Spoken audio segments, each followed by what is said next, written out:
शहजादा जुल्फ़िकार साहब, आपकी जानिब आती हूँ। सर, आप एक तो मरीम नवाज़ की स्पीच को कैसे देख रहे हैं, क्योंकि जो उन्होंने ये बात की है कि इंतकाम और बदला लेने का कोई जज्बा नहीं है, वो ऐसा कुछ नहीं, वो सबको साथ लेकर चलेंगी, क्या ऐसा आप देख रहे हैं, क्या फोर्स ही कर रहे हैं आप इस मामले में? और दूसरा ये कि अगेन वही चैलेंजेस क्या होंगे मजीद? आमना, उनका अगर सोशल मीडिया पर देखें, एक क्लिप चल रही है कि एक खातून असम्बली की मेंबर हैं और उन्होंने उनको गले लगाया और उन्होंने उनका हाथ झटक दिया, तो ये बड़ा एक बैड इंप्रेशन क्रिएट किया। ये उनका आगाज था, ये पहले दिन से ही ये चीजें चल रही हैं और सोशल मीडिया पर लोग उसको वायरल कर रहे हैं, कमेंट्स लिख रहे हैं। ये मेरे ख्याल में अगर इस तरह से उनका आगाज है, इस तरह की चीजें, तो उनके लिए चीजें बड़ी मुश्किल होंगी, बहुत मुश्किल होंगी कि अगर अपने पार्टी के अंदर से ही लोग उठेंगे। और अगर ये इत्तेफाकिया है और इस चीज को वो रियलाइज करती हैं कि आज का, बल्कि इसको बहुत पॉजिटिव लेकर जो खामियां हैं उसको दुरुस्त की जाएं।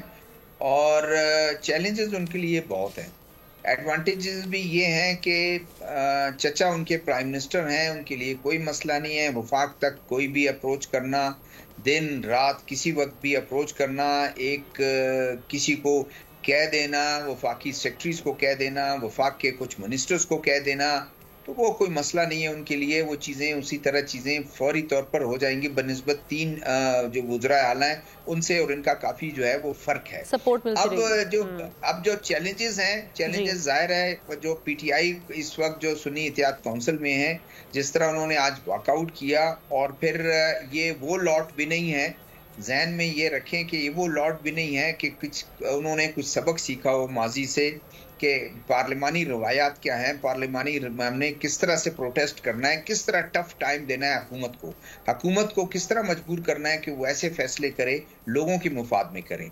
ये तो ज़ाती तौर पर, और लैंग्वेज भी बहुत ज़्यादा मैटर करता है, लैंग्वेज भी जो कुछ भी वो करते हैं सारा कुछ। अब उसको किस तरह इन्होंने टैकल करना है, क्या पॉलिटिकली टैकल करना है या उसको उन्होंने उसी तरह करना है और इंतकाम लेना है, ये बात वक्त आएगा बताएगा। और दूसरी एक चीज बहुत ज्यादा डिपेंड करता है, वो ये है कि वो टीम क्या रखती है अपने साथ।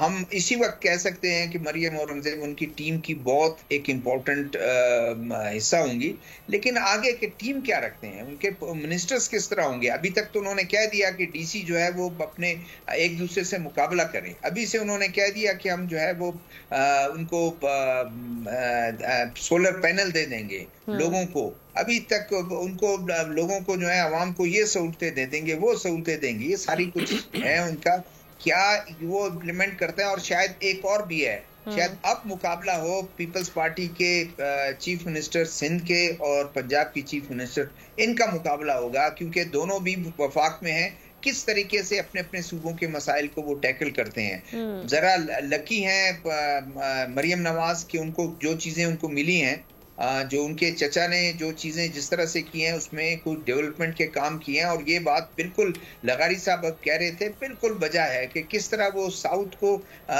वो तवज्जो देती हैं, क्योंकि साउथ में उनकी अगर पार्टी में अगर रह के आज वो काम नहीं करेंगी तो फिर उनके पार्टी के लोग जो हैं वो भी शोर मचाएंगे। और ये चीजें, ये उनके पास चैलेंजेस हैं और आने वाला वक्त बताएगा किस तरह। और हम कभी कहते थे, बलूचिस्तान वाले कहते थे कि हमारे जो चीफ मिनिस्टर है वो हर चीफ मिनिस्टर बड़ा माठा आता है।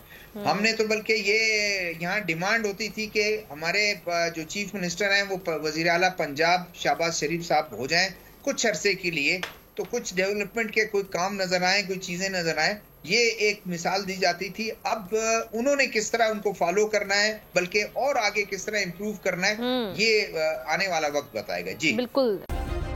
सब्सक्राइब करें और बेल दबाएं ताकि कोई खबर रह न जाए।